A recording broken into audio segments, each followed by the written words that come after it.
Guy visits the ad hoc lab set up in an abandoned house by Professor Tim Musso. You know, when they walk by eventually, they'll trigger the camera and get An evolutionary biologist who's been studying the local ecology for 15 years.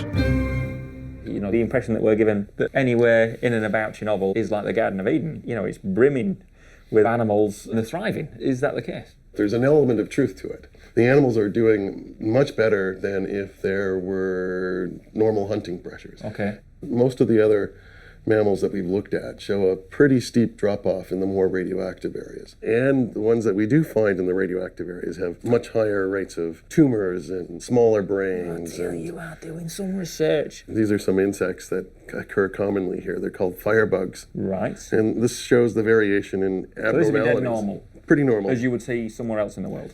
And then this totally messed up. Yeah, so it's altering the sort of hardwired DNA. Indeed. Chernobyl's wild dogs are a vital part of Tim's research.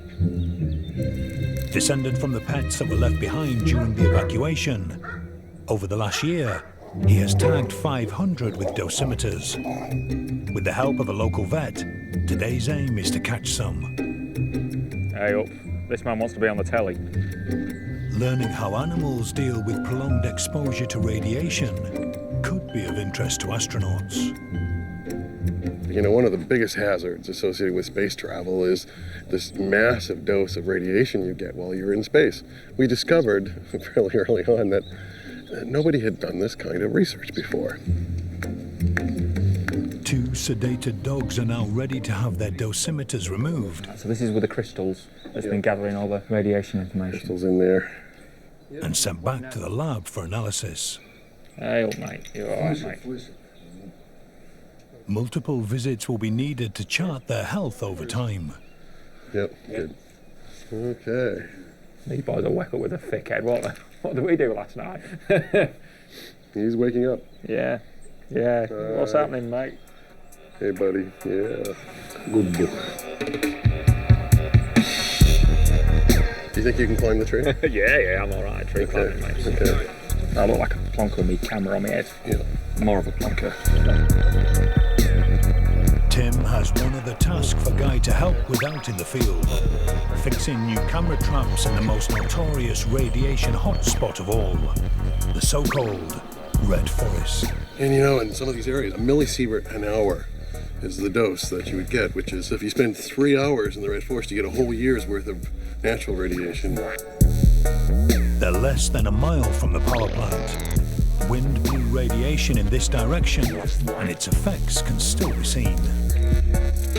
So, you know, these are Scots pines. Normally, they go straight up and down, but look at these trees. They're all strangely bent. We try not to spend too much time in these really hot areas.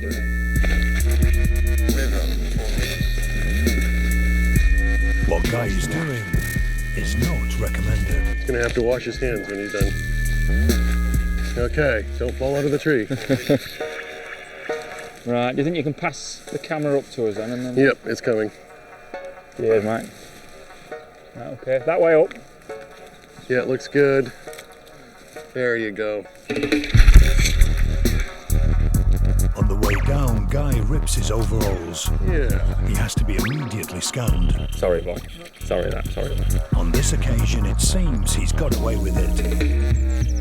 I wasn't going to climb that tree, so I'm very, very grateful that you climbed that tree for us. Absolutely. Well, if I could do anything to help the cause at all, well, then I feel honoured. So, yeah, thank you.